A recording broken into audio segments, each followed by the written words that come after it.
तो hello friends, स्वागत करता हूं आप सभी का आपके अपने YouTube channel GS hub by DS sir में। तो कैसे हो आप लोग? उम्मीद करता हूं दोस्तों आप सब अच्छे होंगे।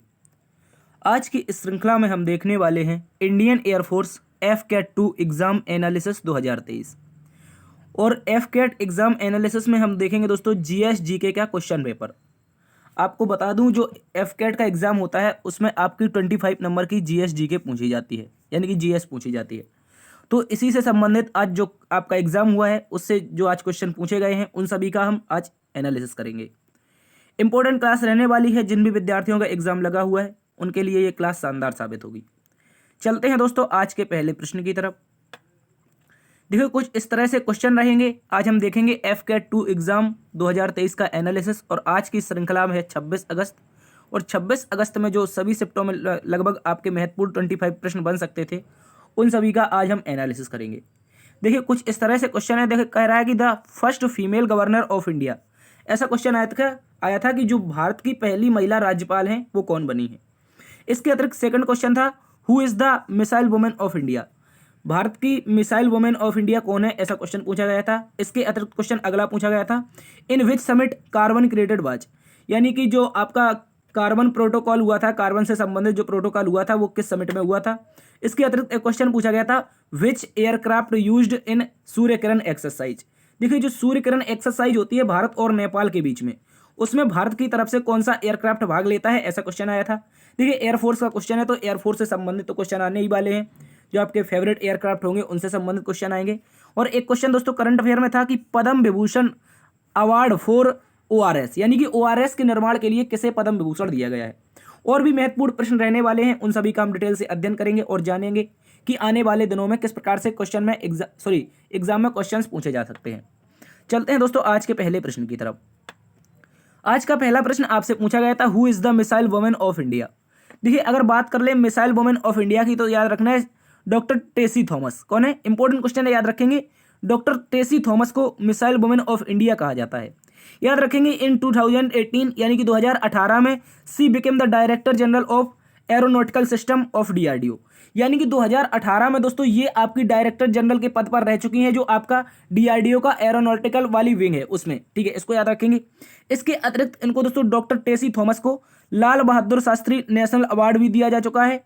याद रखेंगे Thomas is recognition of her effort for help India became independence in the field of missile technology, यानी कि स्वतंत्र भारत की मिसाइल टेक्नोलॉजी के मामले में जो आपकी टेसी थॉमस है, इन्होंने भारत को एक महत्वपूर्ण योगदान दिया है। भारत के लिए विभिन्न प्रकार की जो मिसाइलें बनी हैं उनमें बहुत सारी मिसाइलों को बनाने में सहयोग किया है, तो इसलिए इन्हें मिसाइल वुमेन ऑफ इंडिया कहते हैं। और आप सभी को पता होगा दोस्तों मिसाइल मैन ऑफ इंडिया कौन है, आप इसको भी कमेंट बॉक्स में छाप के बता दीजिए, ये क्वेश्चन पूछे जाने की संभावना है।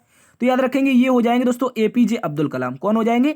एपीजे अब्दुल कलाम। इनको भी आप लोग अच्छे से याद रखेंगे। चलते हैं अगले प्रश्न की तरफ। अगला क्वेश्चन आज पूछा गया था दोस्तों what is the motto of Indian air force, यानी कि क्वेश्चन पूछा गया था दोस्तों इंडियन एयरफोर्स है उसका मोटो क्या है। ठीक है, याद रखेंगे मोटो क्या है, ऐसा क्वेश्चन आया था। देखिए, अगर बात कर ली जाए मोटो ऑफ इंडियन एयरफोर्स के बारे में तो ये है आपका touch the sky with glory. Touch the sky with glory ये आपका क्या है? इंडियन एयरफोर्स का मोटो है। और दोस्तों ये आपके जो गीता का 11th चैप्टर है वहां से लिया गया है। इसको संस्कृत की भाषा में लिखा जाता है नभ स्पर्शम दीप्तम। क्या लिखा जाता है? नभ स्पर्श दीप्तम, इस तरह से लिखा जाता है। और जो इसका इंग्लिश अनुवाद होता है वो होता है touch the sky with glory. ठीक है, इसको याद रखेंगे। The motto of Indian Air Force touch the sky with glory has been taken from 11th chapter of Gita. 11वें जो गीता का 11वां अध्याय है वहां से इसको लिया गया है। कह रहा है the discourse given by lord Krishna to Arjun the battlefield in Kurukshetra during the great war of Mahabharata, यानी कि महाभारत के जो युद्ध हुआ था उस दौरान भगवान कृष्ण के द्वारा अर्जुन को उपदेश दिया गया था कि नभ स्पर्श दीप्तम। ठीक है, इस तरह से उन्होंने कहा था। तो उस बारे में 11th चैप्टर गीता में लिखा गया है। और यही भारत के जो एयरफोर्स है, भारतीय वायुसेना है, इसका क्या है? मोटो है। चलते हैं अगले प्रश्न की तरफ। अगला क्वेश्चन दोस्तों पूछा गया था in which summit carbon created was introduced, यानी कि ऐसी कौन सी समिट हुई थी जहां पर कार्बन क्रेडिट को लेकर के एक प्रोटोकॉल हुआ था और दोस्तों वहां पर कार्बन को उत्सर्जन कम करने के लिए एक मीटिंग रखी गई थी। दोस्तों याद रखेंगे जो ये कार्बन क्रेडिट समिट हुई थी ये आपकी हुई थी क्योटो प्रोटोकॉल। कौन हुई थी? Kyoto protocol. मेरे हिंदी माध्यम के विद्यार्थी जानते होंगे, जो आपके पुराने स्टूडेंट हैं जिन्होंने क्लासेस ली हैं उनमें क्योटो प्रोटोकॉल के बारे में हमने चर्चा की है। और दोस्तों जो क्योटो प्रोटोकॉल था यहाँ पर ये जापान में हुआ था। कहाँ पर हुआ था ये याद रखना है, जापान में हुआ था 1997 में। कब हुआ था? 1997, 1997 में ये प्रोटोकॉल होता है। यहाँ पर कह रहा है देखिए दोस्तों, introduce the concept of carbon credit पर which country gets credit for reduced carbon emission and लिखा है एटमॉस्फेयर। यानी कि दोस्तों जितना, यानी कि यहाँ पर कहा गया था जो 1997 का जो कार्बन प्रोटोकॉल था यानी कि क्योटो प्रोटोकॉल था, यहाँ पर कहा गया था जो भी देश जितनी कार्बन उत्सर्जित करेगा उसको उतना ही अब्जॉर्ब करेगा, यानी कि जितनी उत्सर्जन करेंगे उतनी ही आप अब्जॉर्ब करेंगे, इसलिए इस प्रोटोकॉल को किया गया था। देखिए ये सारे के सारे जो प्रोटोकॉल हैं ये इंपॉर्टेंट है पर्यावरण की दृष्टि से, ठीक है, इसको याद रखेंगे। It was signed 1997 in Kyoto Japan, ठीक है, तो ये जापान में हुआ था, ये भी याद रखना है। चलते हैं अगले प्रश्न की तरफ। अगला क्वेश्चन दोस्तों पूछा गया था धर्म गार्जियन एक्सरसाइज किस किस के मध्य होती है। देखिए अगर बात की जाए धर्म गार्जियन एक्सरसाइज की तो ये दोस्तों होती है इंडिया एंड जापान के मध्य। किसके मध्य होती है? यहाँ पर वर्सेस नहीं होना चाहिए, इंडिया याद रखेंगे, इंडिया एंड जापान के मध्य होने वाली ये एक्सरसाइज है, इसको याद रखेंगे, इंपॉर्टेंट एक्सरसाइज है, ठीक है। चलते हैं अगले प्रश्न की तरफ।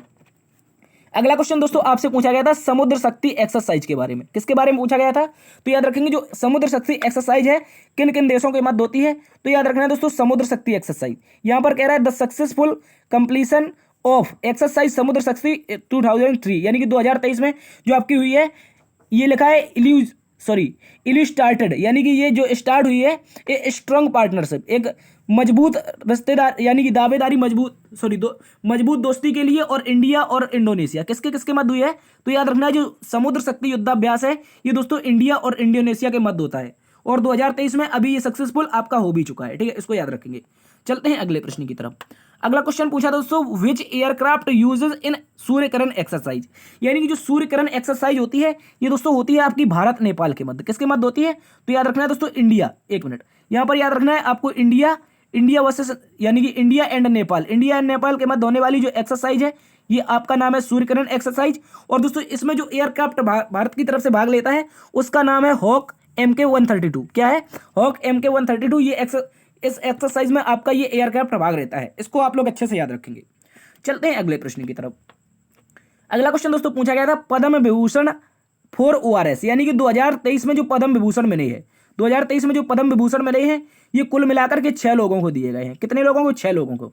उन्हीं में से एक व्यक्ति हैं जिन्होंने ORS को स्थापना की थी, यानी कि कह सकते जो ORS गोल था इसको बनाया किसने था, इसका फॉर्मूला तैयार किया था डॉक्टर दिलीप महालनोबिस ने। किसने?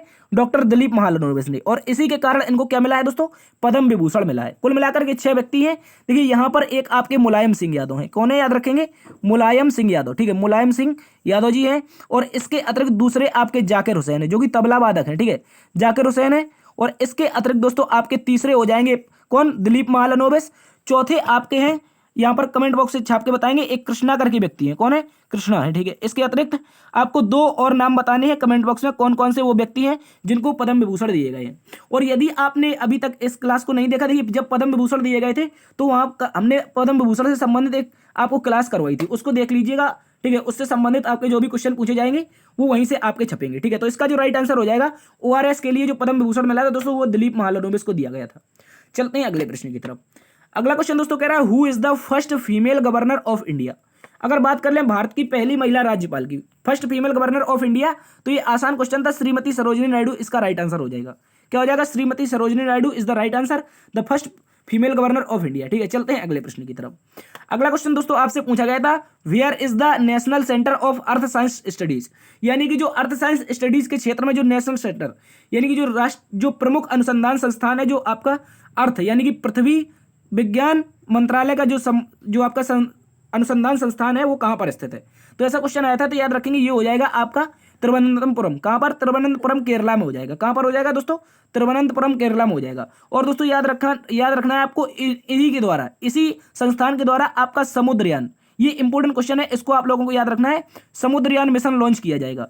अर्थ साइंस एंड स्टडीज के द्वारा आपका समुद्रयान मिशन लॉन्च किया जाएगा जो कि 2024 में हो सकता है लॉन्च हो जाए। चलते हैं अगले प्रश्न की तरफ। अगला क्वेश्चन दोस्तों आपसे पूछा गया था what is the constituent of German silver, यानी कि जो जर्मन सिल्वर बनता है इसके प्रमुख अवयव कौन से हैं? तो जर्मन सिल्वर में आपके 3 अवयव प्रमुख रूप से आते हैं। कितने? आपके 3। एक आता है दोस्तों Cu यानी कि कॉपर, दूसरा होता है निकेल Ni, और तीसरा होता है आपका जिंक। क्या होता है? कॉपर, निकेल और जिंक। कॉपर, निकल और जिंक इसका राइट आंसर हो जाएगा। इसको आप लोग अच्छे से याद रखेंगे। चलते हैं अगले प्रश्न की तरफ। अगला क्वेश्चन दोस्तों पूछा गया था यक्षगान डांस रिलेटेड टू, यानी कि जो यक्षगान लोक नृत्य होता है, कौन सा? यक्षगान। और यक्षगान लोक नृत्य की अगर बात की जाए दोस्तों, ये आपका होता है कर्नाटक में। कहां पर होता है? कर्नाटक में। इंपॉर्टेंट क्वेश्चन है, इसको याद रखेंगे। कर्नाटक में होने वाला जो डांस है ये आपका क्या हो जाएगा? यक्षगान हो जाएगा। इंपॉर्टेंट क्वेश्चन है, रिपीट होने की संभावना है। चलते हैं अगले प्रश्न की तरफ। अगला क्वेश्चन दोस्तों आपसे पूछा गया था पॉल्यूशन कंट्रोल वेसल ICGS, यानी कि जो इंडियन कोस्ट गार्ड सर्विस है इसका पॉल्यूशन कंट्रोल वेसल कौन है? तो याद रखेंगे जो इंडियन कोस्ट गार्ड सर्विस का पॉल्यूशन वेसल है ये दोस्तों आपका है समुद्र क्लास वेसल। क्या नाम है? याद रखेंगे, इसका नाम हो जाएगा Samudra class vessel. The Samudra class pollution control vessel in a class of 3 vessels built by the ABG shipyard in Gujarat for Indian coast guard, यानी कि गुजरात में ABG संस्थान के द्वारा बनाया गया एक ये वेसल है जो आपका क्या करता है? पॉल्यूशन कंट्रोल करता है, और इसका क्या नाम है? समुद्र क्लास। और इसके अतिरिक्त जो इसमें लेटेस्ट है, जो आपका लेटेस्ट बना हुआ है, इसका नाम है समुद्र पावक। ये भी आप लोग अच्छे से याद रखेंगे। समुद्र पावक आपका लेटेस्ट है, जो कि ये आपका क्या है? पॉल्यूशन कंट्रोल वेसल है इंडियन कोस्ट गार्ड के लिए। इसको भी आप लोगों को अच्छे से याद रखना है। चलते हैं अगले प्रश्न की तरफ। अगला क्वेश्चन आपसे दोस्तों पूछा गया था ring of fire which ocean related to, यानी कि जो रिंग ऑफ फायर है ये किस ओशियन में आता है या किस ओशियन से संबंधित है? तो याद रखेंगे जो आपका पैसिफिक ओशियन है, जो आपका पैसिफिक ओशियन है ये दोस्तों आपका विश्व का सबसे बड़ा ओशियन है, विश्व का ग्रेटेस्ट, ठीक है, यानी ये कह सकते हैं आप लोग लार्जेस्ट, ठीक है, लार्जेस्ट ओशियन है। याद रखेंगे इसका नाम है पैसिफिक ओशियन, यानी कि प्रशांत महासागर, ठीक है। इसको हिंदी में कहा जाता है दोस्तों प्रशांत महासागर, और प्रशांत महासागर में ही आपका आता है रिंग ऑफ फायर। हिंदी में दोस्तों इसको कहा जाता है अग्निवलय। क्या कहा जाता है? ये भी याद रखना है, अग्निवलय। किस महासागर में आता है? तो याद रखेंगे ये आपका होता है प्रशांत महासागर में। और यहाँ पर दोस्तों बहुत ज्यादा भूकंप, बहुत ज्यादा बारिश, बहुत ज्यादा बिजली और बहुत ज्यादा जो आपकी सुनामी वगैरह आती है, ये सारे का सारा जो एरिया है रिंग ऑफ फायर यहीं पर आती है। इंपॉर्टेंट क्वेश्चन है, याद रखना है, एग्जाम में ज्यादा इसको पूछा जाता है। चलते हैं अगले प्रश्न की तरफ। अगला क्वेश्चन दोस्तों पूछा गया था वर्ल्ड इनोवेशन डे कब मनाया जाता है, यानी कि विश्व नवाचार दिवस के बारे में पूछा गया था। तो याद रखेंगे दोस्तों 21 अप्रैल को विश्व नवाचार दिवस मनाया जाता है। इंपॉर्टेंट क्वेश्चन है, इसको भी याद रखेंगे। चलते हैं अगले प्रश्न की तरफ। अगला क्वेश्चन दोस्तों आपसे पूछा गया था the lady who was shot during quit India movement 1942, यानी कि 1942 में ऐसी कौन सी महिला थी जिसे भारत छोड़ो आंदोलन के दौरान गोली मार दी गई थी? ऐसी कौन सी महिला थी जिसे भारत छोड़ो आंदोलन के दौरान दोस्तों गोली मार दी थी? तो याद रखेंगे उनका नाम था, याद रखेंगे आप लोग, कनकलता बरुआ। कनकलता बरुआ द फीमेल, यानी कि the first women who is shotted in quit India movement 1942, यानी कि पहली महिला थी जिसे 1942 के क्विट इंडिया मूवमेंट, भारत छोड़ो आंदोलन के दौरान क्या मार दी गई थी दोस्तों? गोली मार दी गई थी। और ये क्वेश्चन आपका FCAT 2 में आज पूछा गया था। चलते हैं अगले प्रश्न की तरफ।